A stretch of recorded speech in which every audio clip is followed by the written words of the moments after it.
I've seen the worst, and there is nothing left for me to hate, so I can lay me down, my brothers, on the ground. I bled today until Coyote comes to raise me up and carries me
Hello everybody, good evening. Welcome to the Scottish Rugby podcast brought to you by the Scottish Rugby blog. I am Cammy Black. Those of you watching live, we've got a full complement tonight. I was messaging somebody about a future appearance on the podcast, and they said that I can do tonight. And I said, well, no, Ember and Glasgow both won, and so they're all clamouring here. That's what happened. I thought we'd start though, Johnny, because Johnny McGinty's here after his holiday. I thought we'd start by asking for you to analyse how Fife versus Berwick. Do you want to start? No. No, I've obviously had a week longer than the rest of you, so I've spoken to a few of the boys, and a lot of it seems to be the same as what you and Craig were saying last week. You know, gutted that they had some chances that they didn't take, and it certainly looked that way from the highlights. So the return leg should be good. Good. I wasn't letting you escape that. You weren't getting away with that. We've also got with us, we've got Craig Manson. Good evening, Craig. I'm not going to make you relive it again. No, it's fine. Thank you very much. Good evening, all. How are we doing? We've got John Anderson. Good evening, John. Hey, Cam. And we've also got Ian here. Hello, Ian. Boo! Oh, wait, sorry. Hello. That's later, Ian. That's later. So, if you can, like I said, you can watch us live now. We're on Facebook, YouTube, Twitter, and Twitch about 8:30 on a Wednesday evening. You can also download an audio version of the podcast afterwards on Apple Podcasts, Spotify, Amazon, Alexa, Google Podcasts. I say Google Podcasts. Any way you can get podcasts, that's where we are. You can also, if you want, sign up to our Patreon, patreon.com/Scottish Rugby Podcast for £3 a month. You get ad-free audio versions of the podcast. You get access to some super secret live streams that go beyond the main one. And you also get an extra bonus weekly audio podcast as well that comes from that live stream. That's where Hands in the Ruck is now, for anyone that's been missing that. That's where we have our little rants. And we also have a bit of a swear, because we try and be U to PG on the main podcast, and then we kind of relax a little bit, relax our tongues a little bit when it comes to the to Hands in the Ruck later on. We'll start with a little bit of news.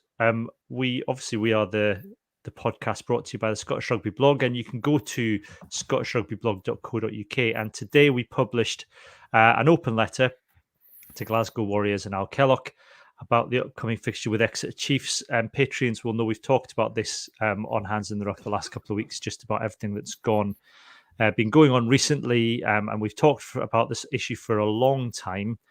And at the weekend on BT Rugby Tonight, they interviewed two women of Indigenous American origin. There was Leandra Neffin and Jen Noel-Camper. That is excerpts of that are on the BT Sport website, so they're well worth checking out. There's really interesting interviews with them. So off the back of that got a lot of attention. Also, Wasps Rugby CEO has come out and said that he's having ongoing discussions with Premier Rugby, so we thought the timing was right to write to Glasgow and to Al Kellock.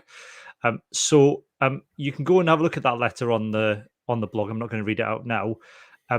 This afternoon/evening, we have heard from Glasgow Warriors, who reached out and contacted us. They have said that I've got to get this right because they've said that what we can say is, when I find the message that's gone from my notes, it's disappeared from my notes. This is really impressive. Really the edited version from what I remember. No, here we go. So they're appreciative of the letter. And they are still at a discussion stage with EPRC, which is European Rugby, Wasps, and Exeter themselves. Yes, Ian's nodding. That's what we can say. Yeah, well, that's what you told me I could say, Ian. I know, but I can never remember what the acronym for the rugby is. It EPRC or EPCR? EPCR. Yeah, I always get it wrong around. Yes, it's kind of the same with what Wasps said last week. When they'd said they were looking into it, they are looking for guidance from above. They don't want to be Glasgow. Don't want to be the guys who come out saying, "No, we are saying this. We can't do this." They're looking for a bit of support, basically. But the fact that the fact that having the discussions though is positive. That's what I took from it. The fact that those discussions are happening, and I don't think it was publicly known that those discussions were happening is a really positive thing. Yes, I received a surprise phone call about it. I nearly dinged it because I just thought it was going to be. I thought I was going to answer it and go, "No, I have not been in a car crash. Take me off your list, please." But it was Cameron from Glasgow Warriors, and he said we can share that.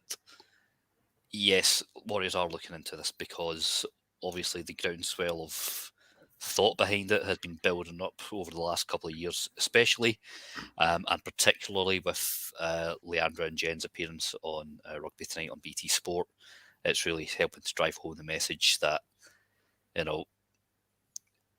this thing, like, as I said to Cameron, like, thing is, Exeter fans, we've been up a few times before, mingled with them, all fine people. I'm not assuming they're all mad racists.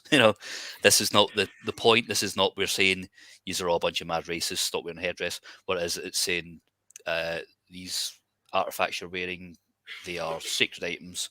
You are mocking this culture. And it's just because you didn't know about it. We didn't know about it. We're not experts in Native American history. I don't think any of us are, anyway, or Indigenous people's cultures and stuff like that. But the voices are there now. It's not just us wokey white boys with our lefty liberal sensitivities. The people who this is affecting are seeing it, and it's not just the American thing. The American teams are all changing their names. Exeter are the last ones to jump on the bandwagon, and no, it's not. You shouldn't jump on every bandwagon. But the fact of the matter is, the people who you say you are honouring are saying that you are not honouring them, you are offending them, you are mocking them, you are caricaturing them, you are stealing things from them which are sacred and stuff, and it shouldn't be allowed. You, like I said, we're a stone's throw away from blacking up and doing the black and white minstrel show here. That's what it is. The interesting thing with this is that there's always been voices from outside the club that have said this isn't right, but the main groundswell of support for change has come from within the club and has come from the crowd, the club's own fans, and we've been clear about that in the letter, saying it's a section of fans that continue to wear the headdress, and it's a section of fans that continue to chant the tomahawk chop, and that's what we're asking Glasgow to ban. It's technically a breach of stadium rules anyway, because you're not supposed to do anything offensive within Scotstoun Stadium.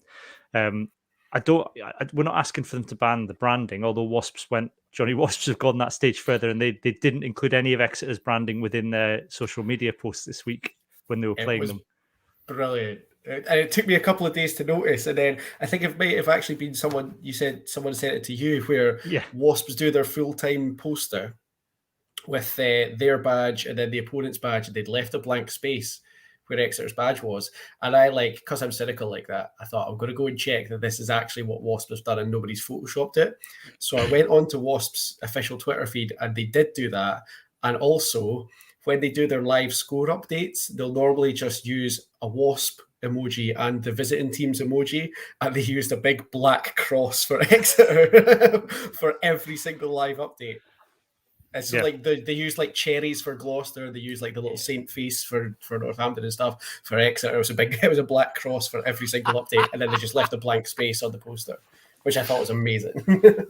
And Craig, I mean, it's easy, I think, for people to say, why are we talking about this on a Scottish Rugby podcast? Why does it matter? And I think there's a couple of things that we kind of, I suppose, is that one, it's they're coming up to Glasgow, and do we want that in a Scottish ground? Do you want to see that in a Scottish ground? The other thing is it showing support for people affected by this? And the other thing, I suppose, is that Scotland is it's a country of who welcomes immigration, and do we, as a sport, does rugby want to say, I suppose, what message does it send to people who aren't white that we'll allow other cultures, other backgrounds to be mocked openly within the sports stadium? Because it's not just Indigenous American people that would be offensive to. It also sends the wrong message to people of other Black, Asian, and other ethnic minority groups. I think also, Scotland's it's becoming more and more a liberal country, and it's, for me, it's more the fact of we're in a modern culture nowadays. I need to be able to look my kids in the eye and say that that we've always stood up for what's right. And I just remember my days when I used to go to Northern Ireland, when I worked over there, and they are almost a generation away from getting away from all of the troubles that they had, and it's about making sure that you're on the right side of history, as we've always we've continually discussed. I think also WASPs have taken the step.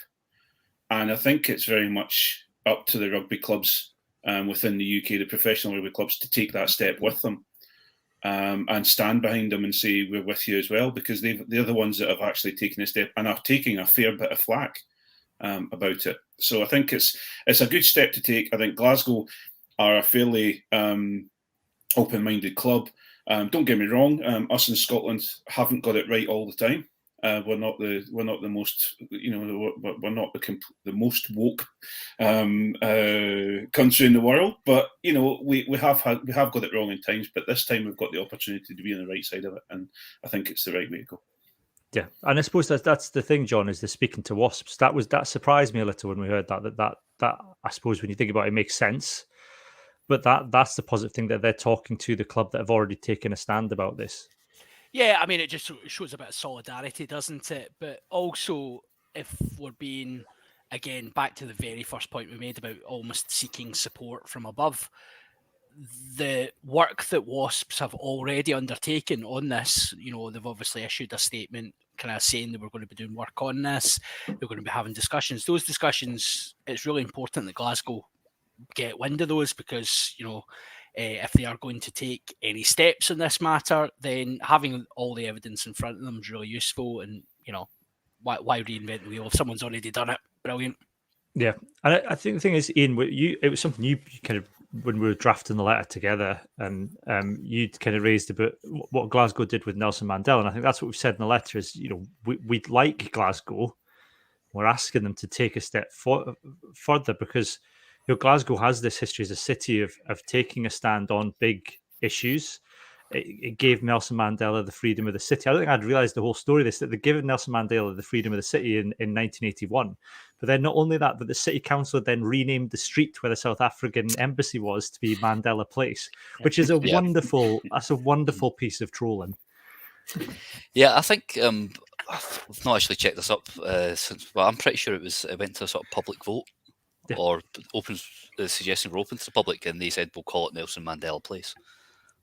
Unfortunately, Simple Minds also wrote a song about it. But no, I mean, some of the stuff that you'd said in the letter, Cammy, like the 1915 rent strikes, and the thing about the East Kilbride aviation manufacturers refusing to build Chilean warplanes. Those things I didn't know, but obviously, sort of more recent history, there's poll tax as well. We don't take kindly to bullies, and that's exactly what this is. And I mean, one of the big things I'm just surprised at is that, you know, the Exeter players haven't been backward in coming forward with their opinions about certain things, and yet none of them seem to say anything about the branding. You know, where's Jack Knowles' opinion on this? Well, if you think about it, Ian, think about the dodgy lids that Jack Noel and Henry Slade are sporting. They obviously are they're in the market for something to cover up that dodgy hairstyle. So, given Noel wears that stupid abomination of a head guard from Red Bull. We have had that feedback before when we've talked about this issue. Is what, you know, why aren't we condemning Stuart Hogg? Why aren't we condemning Johnny Gray? And why aren't we condemning, you know, Sam Hidalgo Klein? And you know, it's we've condemned Sam Hidalgo Klein loads, just not for this. Just not for that. Just not about this. But I don't think, you know, ultimately, I'm not excusing that. You know, I would like to think that those discussions are happening internally with the players. Somehow we don't know what goes on behind closed doors. I think it's about targeting the right people in the right way and having the discussion. Now, if somebody was to ask, I'm not in a position to ask Stuart Hogg or Johnny Gray or you know, about, or Sam Skinner what their opinion is about this issue. I've no doubt that now it's in the press, they might get asked if they're on press duty for Scotland over the next few weeks. That's probably going to come up. It's probably definitely going to come up prior to the Glasgow game. Let me just check that media schedule next week. But you know, it's not. I don't think, you know, they're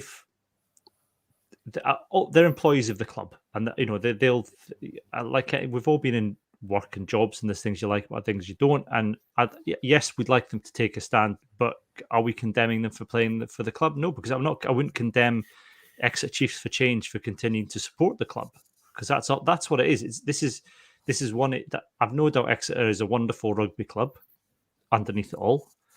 I'm not sure about the owner, but you know, I'm sure down in Devon they do an awful lot for the community. They certainly do a lot for developing out of town business parks.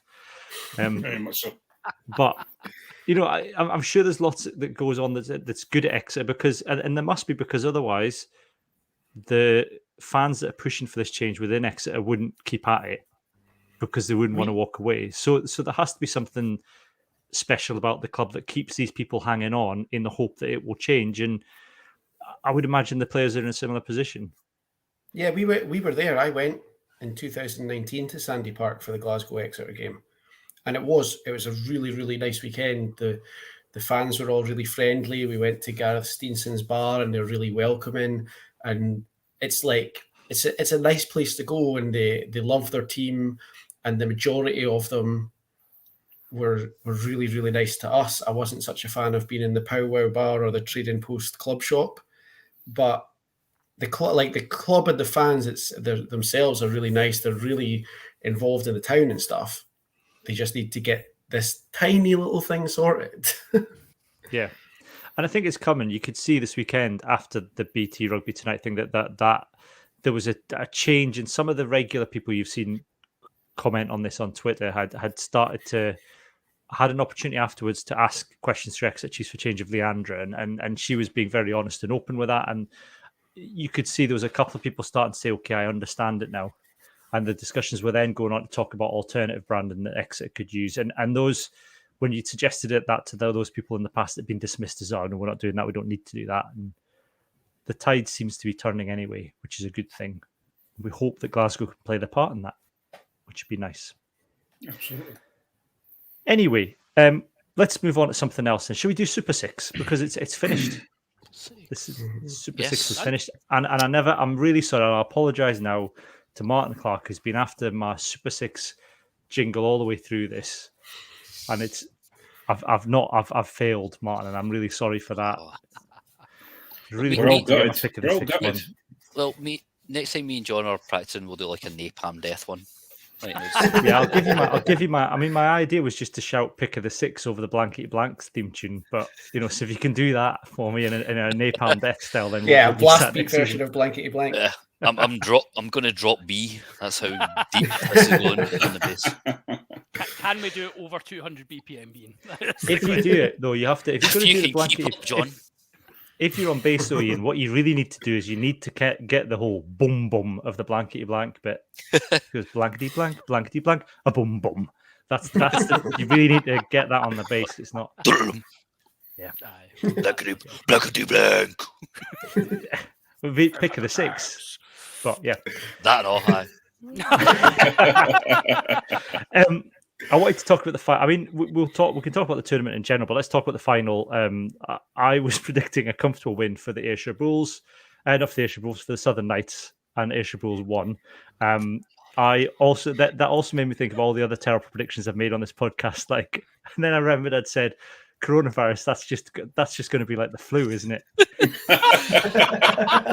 I think I said, oh man, that's just SARS. That's just SARS. Yeah, you just said it's just SARS, and I was like, that's just like the swine flu. Nobody's going to cancel rugby games over this. 20 months later. So not only am I sorry, shaved. Not only am I sorry to the Southern Knights for making that prediction, I'm sorry to the entire of the world and United Kingdom.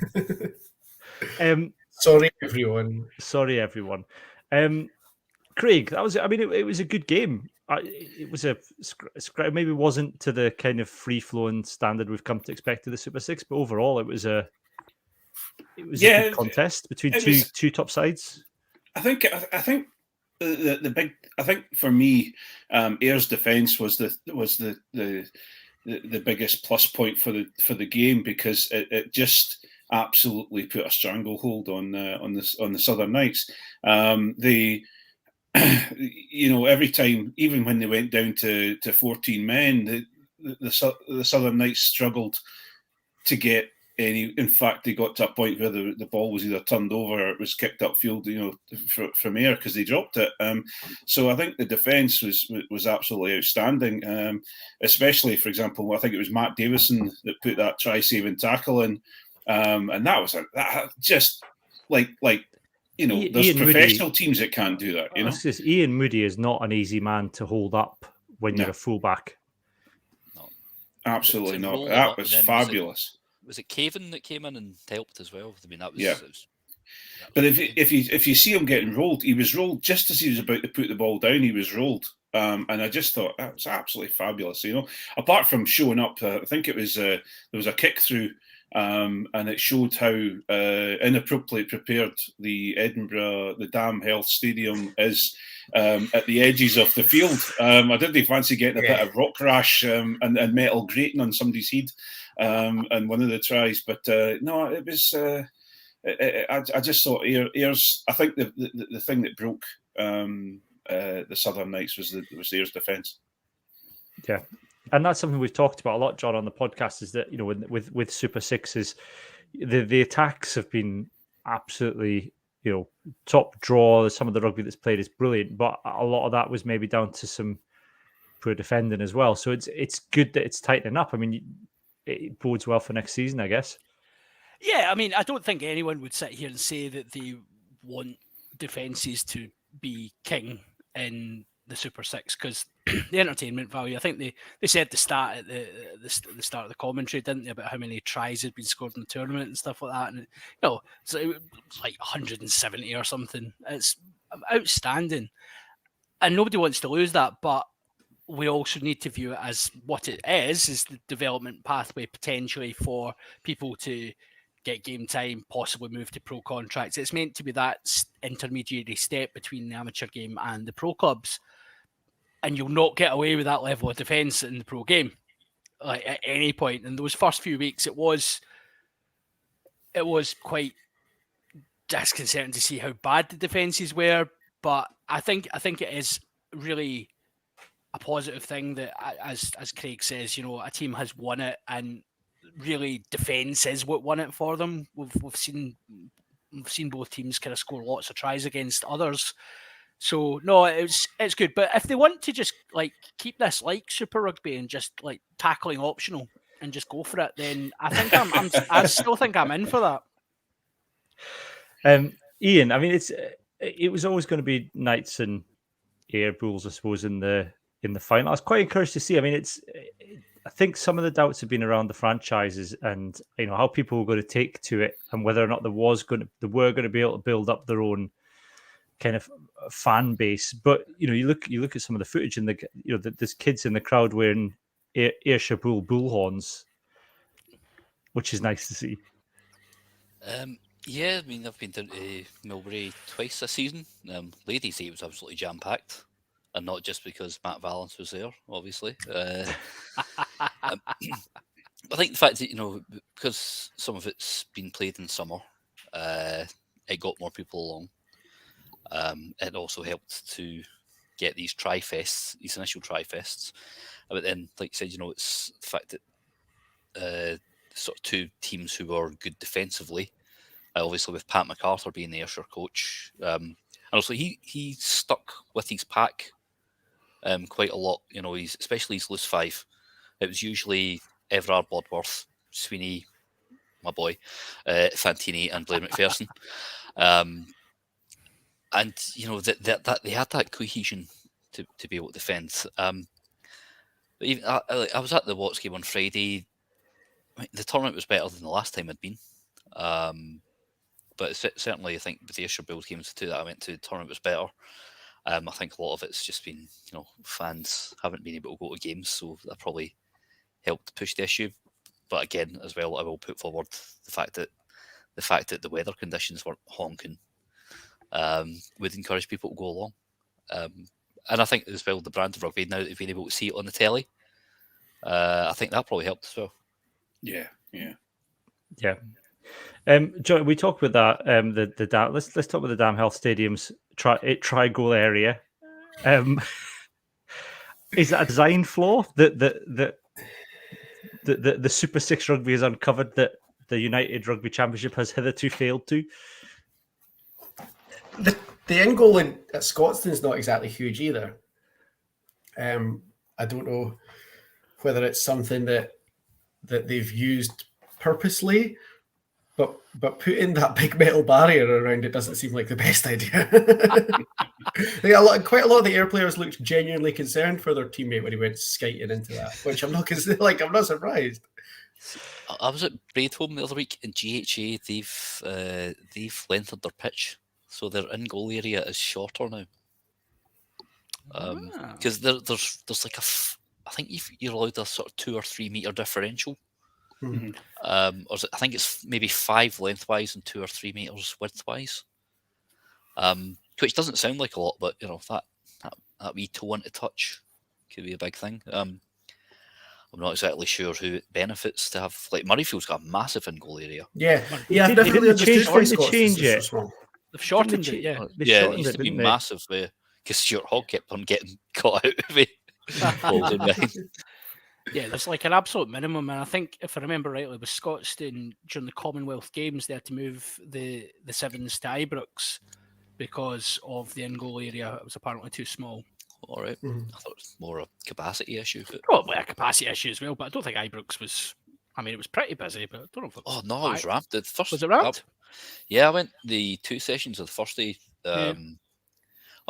Brett Gosford, I remember. Like my brother went on the Sunday. My brother's not a rugby fan, but he'd won tickets to go, and he loved it. He said, "Yeah, the place was absolutely buzzing." I'm pretty sure Gosford said that it broke all kinds of records for a weekend event. Over 200,000 tickets sold, and Ibrox is 56,000, 51. 51. Yeah. But I mean, if you think about the team Scotland put out for that games, it's little wonder the fans turned up in their droves. I think that was when I'd noticed Mark Bennett was like he'd played a couple of times for Glasgow, but he'd been injured quite a lot. But it was at that tour I was like, my God, he's got some step on him. Aye. Yep. And then the year after that, he's ended up being World Rugby Breakthrough Player of the Year nominee. Yep. There was I did come back to rugby pitch sizes. I did once uncover, and I'm googling it now to see if I can find it. But I once uncovered a forum post on some random rugby forum post of somebody asking what the size of a rugby pitch could be. What's the minimum size of a rugby pitch could be? And the person who posted the question was Gregor Townsend. And so which makes me think that he had some sort of like tactical idea of either making it as wide as possible, obviously get the wingers in, or make it as narrow as possible and see whether you could vary it. So thinking outside the box. When Dick Advocat joined Rangers, he asked for the pitch to be narrowed at Ibrox because he wanted his team to play more centrally. That's right. Well, Berwick, Shielfield at Berwick Rangers, they used to have youth internationals because I think it was something like the biggest football pitch outside of like at the national stadium at the time, so they wanted them to come and play on just because it's got greyhound track and speedway around the side. Oh, skint knees sliding around the Anyway, greyhound track. let's back to Super 6. I've generally enjoyed it as a spectacle. I think it'd be interesting to see where it goes from here next season. I think all the gap between the teams was narrowing as the season came to an end, and I don't think everybody quite beat everybody, but it was almost there. I don't know whether we're allowed to do the joke anymore, Craig, because we've had the joke about we've had complaints about our accents all the way through this. We've also had a genuine complaint that our "mama," the Southern Knights joke is offensive.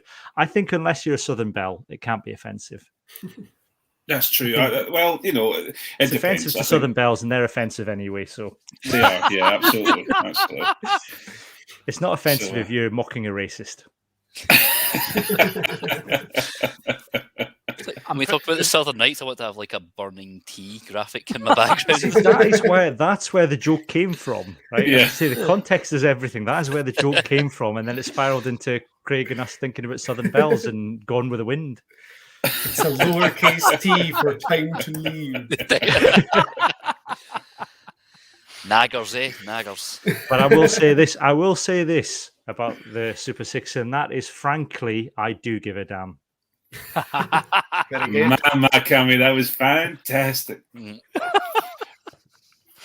I actually, I had a conversation, and I was told that I'm too superficial. The Super 6 is a superficial rugby tournament, and it's an abomination, and it should be completely replaced. And I think, I think in this. Hello, Ian. I can see you. For those that aren't watching, Ian's doing an impression of a 9-year-old child in the back of geography. We'll come to you next, Ian. But the point I was trying to make about it was that in this modern day that we've got two professional teams. Hopefully, maybe eventually further down the line we might get a third. But we need a staging post, and we need to get players from the Premiership or from the lower ranks of rugby to actually experience a semi-professional setup. And I think it's not perfect. I don't think it's I think it needs at least 8 teams in it, because I think it needs more geographical. What's the word? It needs more teams in it that are from other areas, as of Glasgow, Aberdeen, Dundee, Inverness. There's that ability to engage more fans throughout Scotland. But the accessibility of it this season, the fact that it wasn't that it started when we had no rugby to talk about, apart from the Lions. The Lions were just finishing, etc. I think it's been absolutely fantastic, and I will not listen to the doomsayers. I think it's actually been a very good thing. I think you could probably name. Think of I'll come to you first, Ian. Did you have something you wanted to say, because you were jumping around like you wanted to excuse you at the toilet? But just like the person or the people who might have said that the Super 6 is an abomination. I can probably guess some of the names there. But even from when it started, I think it's improved. I think it is fulfilling. It's the whole point of it. It's like people think it's a gateway for players to move up to Scottish professional teams. Fact is, we only have 2 of them, right? So it isn't that. It's a gateway for people to move to possibly to the other professional teams, but also just to train at a higher level, which we've seen. So then you see guys like Stephen Longwell or Mate Arguero, who went from Warriors, then gone to France D2, or Stephen Longwell first was in MLR. Now I think he's away to the English Championship. Sometimes players take a while to learn. Especially front row guys like Longwell. And the fact of the matter is, he isn't going to get game time at Edinburgh or Glasgow, just simply because of the numbers there. So if he can go off to France D2, English Championship, play at a higher level, play professionally. If any player has that opportunity, then it's the whole point of it, and it means they can maybe, if they bloom later, they can then be a potential Scotland player. As the detractors are instantly sort of just giving it sort of, but there's hardly any Scottish players, or there's not enough Scottish folk. Well, it's not simply about that, is it? It's about filling that gap, because when Scotland or Edinburgh have 15 players away international duty, you're then asking somebody who trains once a week and then plays on a Saturday to come in and play against a fully professional outfit. It's you're simply going to get found out. And also, you can't just go straight to, we're going to do a semi-pro league, let's just fill it with Scottish players, because you've got nobody driving up the standards. So you have to bring in guys from outside who've experienced professional rugby or who are up and coming players to come in and play in. And I think with the player numbers that we've got, I would argue that if we're going to expand to 8 teams or even more, that you will always struggle to fill those squads with purely Scottish players. And I think actually it would be detrimental to do so, because you haven't got guys who've experienced rugby elsewhere coming in and saying, this isn't, we need to raise the standards, or bringing in ideas from other places, other teams, other cultures. It just becomes really insular. And that's essentially what happened in the Premiership. And that's why, they had to drop out the British and Irish Cup, because they were getting absolutely spanked by, third teams in York. Do you know what I mean? It's not like we haven't done this before as well. Both of the pro clubs have had external influences come in and have a hugely positive impact on the standards at the club, driving up those standards. And we're not allowed that either, though, John. No, we're not. No, because they're not Scottish, believe it or not. Yeah. But yeah, I mean, you could probably say that you could look at any. I think the mark of success has been that you could look at any of the teams and think of 2 or 3 players, if not more, in each team that you would think I'd be happy if they were in the Glasgow Edinburgh squad. I know some of them kind of tangentially are, but you would think there's somebody for the future. Or there's somebody I wouldn't mind going in and plugging a gap, and that's the mark of of it going in the right direction. And also, if you look at, there's a very turned up nose from people from Englandshire who are saying that the rugby championship, it's not a scratch on the rugby championship, and it's this and that and the other. If you look at the rugby championship, first of all, it's failing at the moment. Second of all, the gap between the teams that have money and don't have money is massive, and so you've got these teams going out and either you get a couple of close games, and then the rest are getting absolutely spanked. And a spanking doesn't, apart from certain people who like a spanking, doesn't help anybody. And I think it doesn't make the game grow at all. Whereas if you look at it's 6 clubs in Scotland, but there are 6 clubs who have been fairly well matched. And there's been some fantastic rugby played, apart from Stirling County not cutting across properly. Oh man, your boy Tom Roach, he was fantastic. He's brilliant. He's brilliant. Yeah, his first game I went to, he got a yellow card against Bulls, which I thought was dodgy. It was a deliberate knock on, but I reckon it was a fair attempt at a tackle. Yeah, I mean, I will say the one thing that I like about this, and it's made me kind of yearn for this in proper rugby as well, is just get rid of the TMOs. You don't need them. And I know there were 2. I know there was probably, you could probably argue that the fact that you could say the first Ayrshire Bulls try shouldn't have been allowed if it was done on a TMO because he was in touch. You probably would have sat for 20 minutes while some random bloke in a box had judged whether or not Ian Moody had been held up or not. Ben Skeen. Chick. Can I got another angle from the back about whether or not someone got under? Just been there. I'm on a 12-hour time delay. So you're gonna have to wait till lunchtime. But then you do get the problems like the How of Fife getting robbed at Berwick. If we'd had a TMO, 4 tries. If we'd had a TMO, then we would have, it would have been a far better. Boys, Berwick would have been allowed their try when Gareth Hill was adjudged to have knocked it forward when he clearly didn't. You boys all know that you need to take the referee out of the Of the game. equation, Yeah. and it's it's coulda, woulda, shoulda. So, But I think the standard of refereeing, and I think this is something that for hands in the ruck later with the URC, I think. But the standard of refereeing in the Super Six, I think, has been really high, and it's been I agree. refreshing to see referees just. I know they haven't got the TMO, but they've just gone with their guts. Yeah. So what I think has been most refreshing is as soon as somebody starts yapping, Yep. 10 yards back. off you go. Yep. Yeah. Brilliant. Yeah. The boy who got sent off as well on Sunday just straight away went, Edward. all right, yeah, no problem at all. See you later. Aye. That's it. Mind you, he Well, did like, tackle well- the boy with his head. Oh, he nearly Yeah. knocked him. Oh, But God. how many times have you seen in the professional game? You've got all the replays. You're watching the person. They know what they've done, and there's and no still argue. mitigation whatsoever. And they're still like, "No, ref, I disagree. You just drove a guy's head into the ground, but you disagree." Okay, yeah, that's cool. International rugby, we'd have had 3 weeks of in-depth analysis about whether or not that was a red card or not, and it was clearly a red card. Oh, it was a red card. John Thorne's furious about it. But I think I'm worried now that like Everard, it was a horrendous tackle, right? And he's going to get a lengthy ban. But if he was a bigger name player, he wouldn't get such a lengthy ban. And it's a shame because he's been absolutely brilliant. Yeah.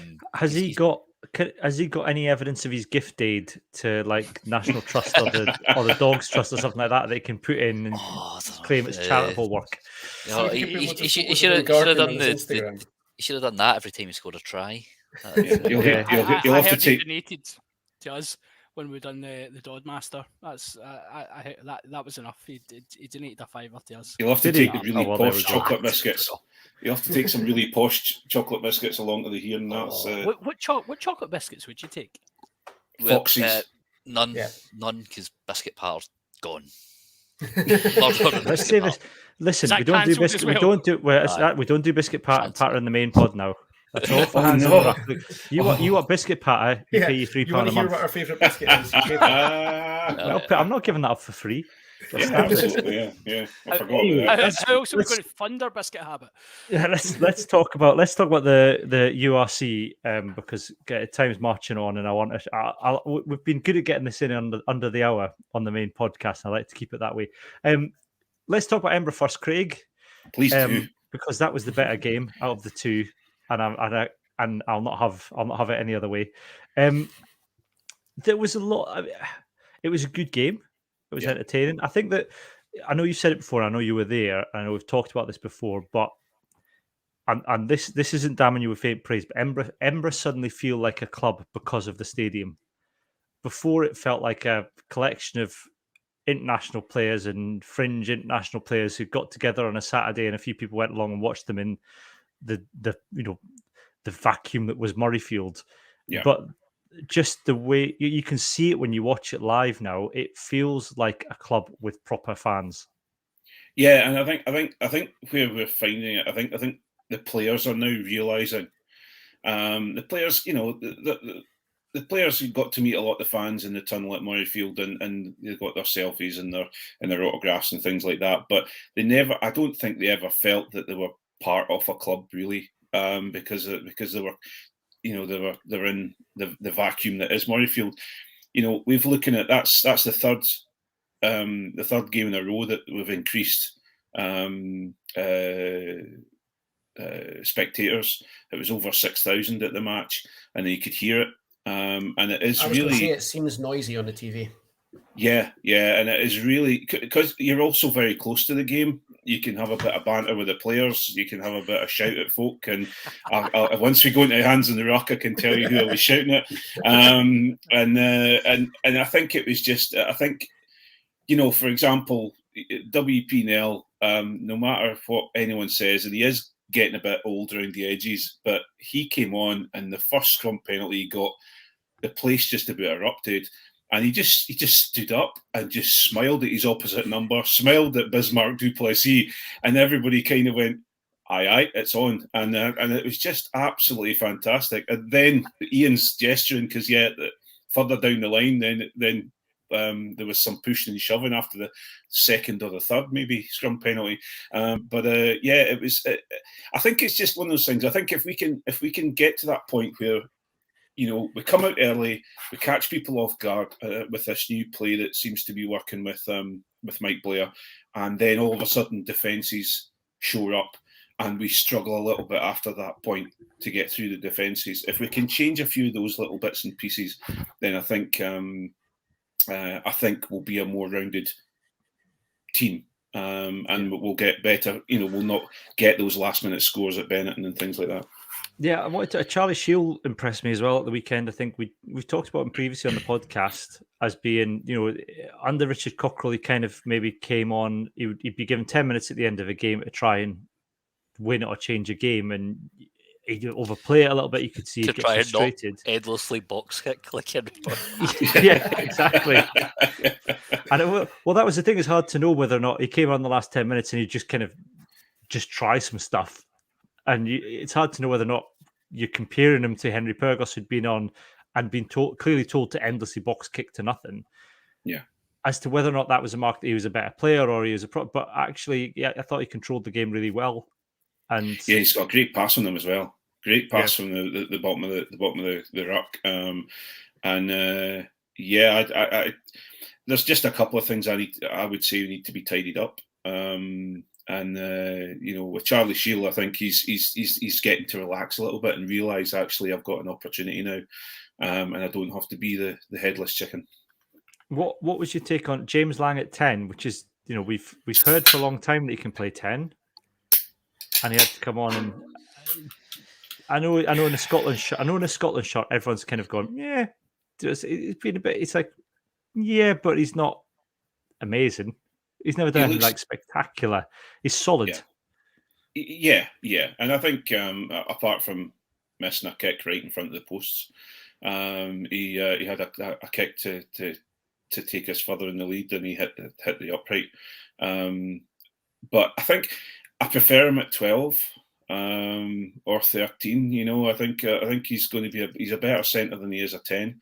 I think the problem we have is, Mike Blair said it on TV. Actually, he said that his decision to go for a 6-2 split on the bench was the wrong one. But he was expecting to be dominant. The forwards to be dominant, and actually Edinburgh's forwards were the dominant team. In the long run, because the South Africans definitely tired. Yeah, I don't think I never knew Mark Bennett could kick. Oh yeah, thundery about.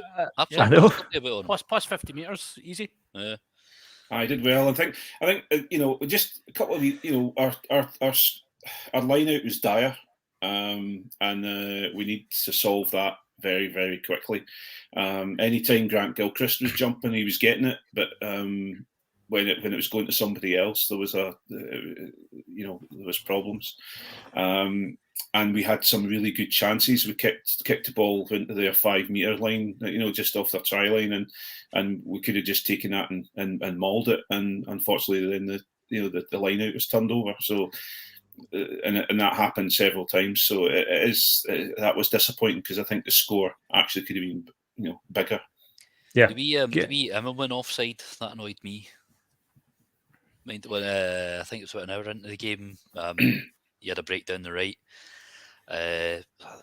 Bennett maybe nudged it on, but Immelman had got himself offside. It's like, no, you hold that back a bit. And it's the same actually when I watched Glasgow. Like, I think some of the Glasgow players are getting. Sorry if I'm jumping ahead. You are, because I'm gonna. Before we get on to Glasgow, Ian. Yes, John, Ian, and Johnny. I want you to say one nice thing each about Edinburgh. John. I love that you are still giving. You need to put you need to put your hands up so you're not crossing your fingers. By the way, I really love that you are still giving an old man like Nell a nice retirement fund. It's really good news. You'll show your front row a clean pair of heels. That's for sure. Darcy Graham looks to be back on. Yeah. Happy about that. Very much so. Yep, that was mine. Darcy Graham's defence in particular, in the last 10 minutes especially, was fantastic. That the try saving tackle where he forced the boy into a double move, and then getting up to stop that crossfield kick, both in the last 10 minutes, I thought was.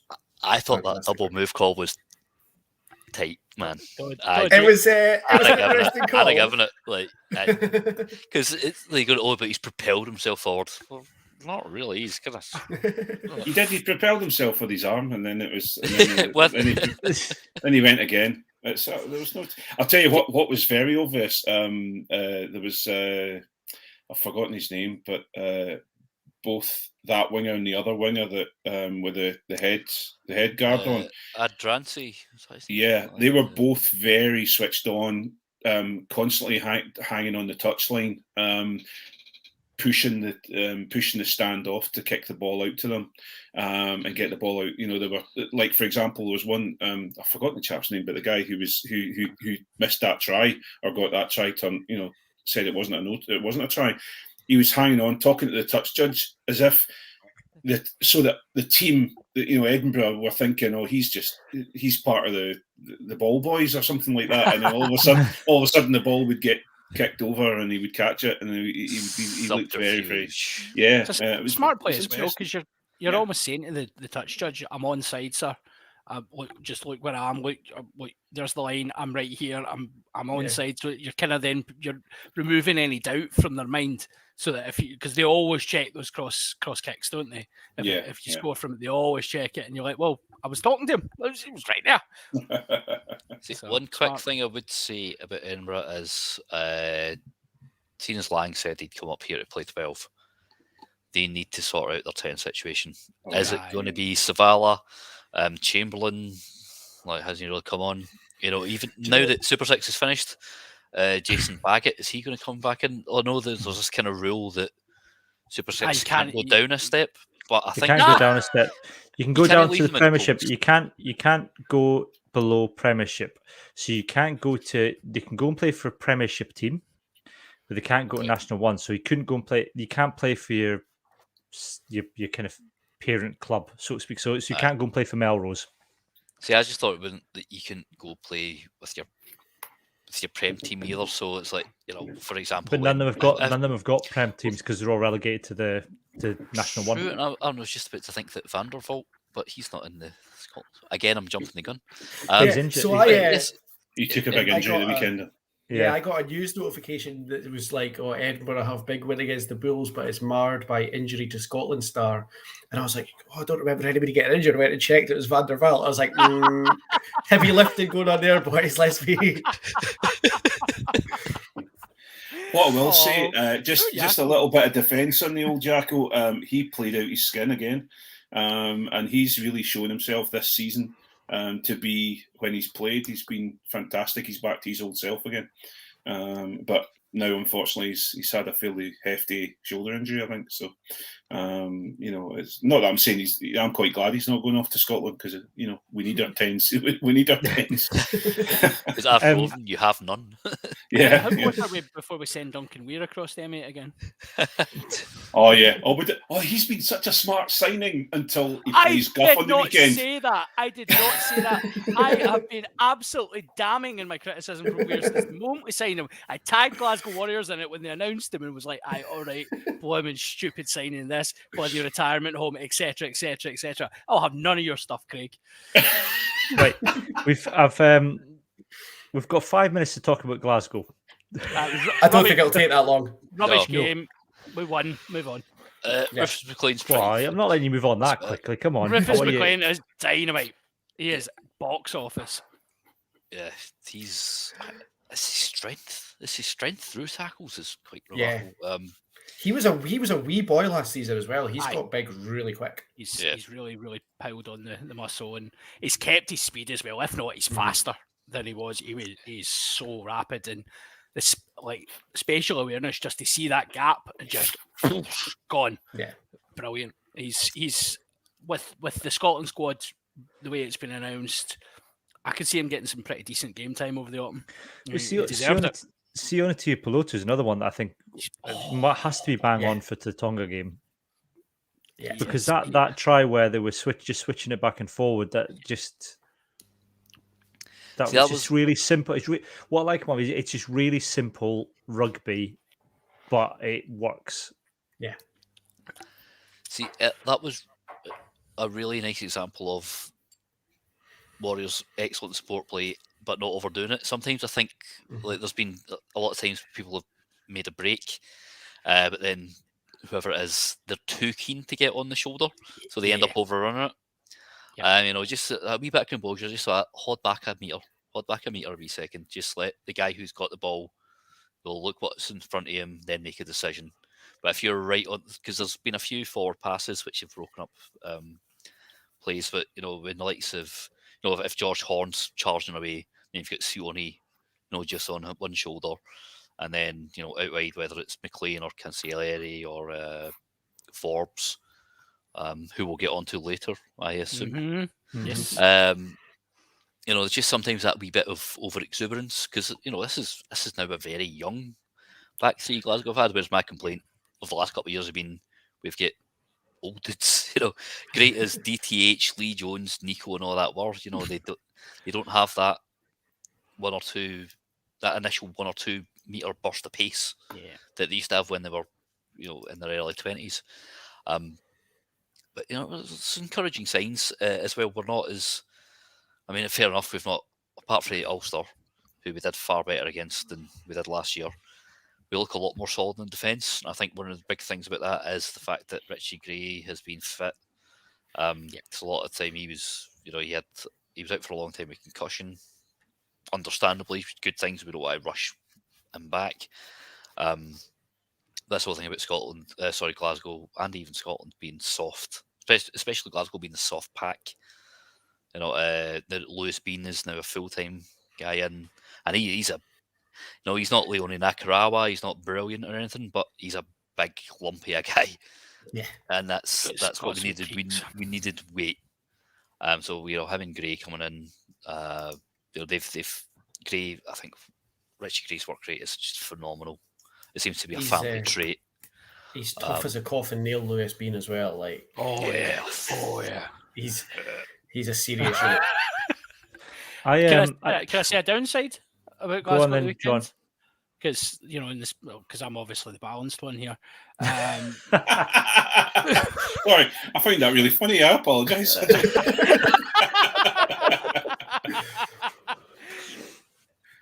Speaking of composure, so Tuipulotu, very composed. George Horn has started this season. He's had some very good games, but I don't know what's like where he's got sand or what, but he is an agitated little man, and he was being very, very angry at the weekend. He did get his march back, and the refereeing was interesting at the weekend, as often is with that gentleman in charge. But Horn should know better. Age 26. Yeah, I will just say that when Ryan Wilson won Man of the Match and it was presented by Nick Grigg, it did just look like a dad and his son out for a day out together at the rugby. And Nick Grigg's his dad. Right, make Craig say something nice about us now. Yeah, exactly. No. Look, Craig's done his fair share, and you're outnumber him 3-1. May I say? I'll give you a great point. It was really good to see Glasgow. Their penalty count was far higher than Zebri. It's fantastic. They're the winners. They're the winners. But that's not a bad thing. To win a game where you incur penalties, that's not something that either pro team's been great at. It's something to be expected. It's not something to be expected. It's not something I want. When Ryan Wilson and Fraser Brown are in your team. Fraser Brown is an absolute penalty animal just now, isn't he? Right. Should we move on to the Scotland national team selections then? Because I have an opinion about that. Do you know what we're going to do? We're going to do that for our patrons only. Because that's the end of the main podcast this week. We say thank you very much to everybody for listening, who's all our non-Patreon listeners. We're going to talk about the additional the additions to the Scotland squad and the omissions, even though some people have dropped out. We'll be back next week on the main podcast. We've got URC to review. We'll have Tonga to preview. It's the Autumn Nation series kind of starts ramping up. So we'll be back next Wednesday. For the moment, though, it is goodbye for me and goodbye from John, Ian, Craig, and Johnny. Bye-bye. Catchies. Can I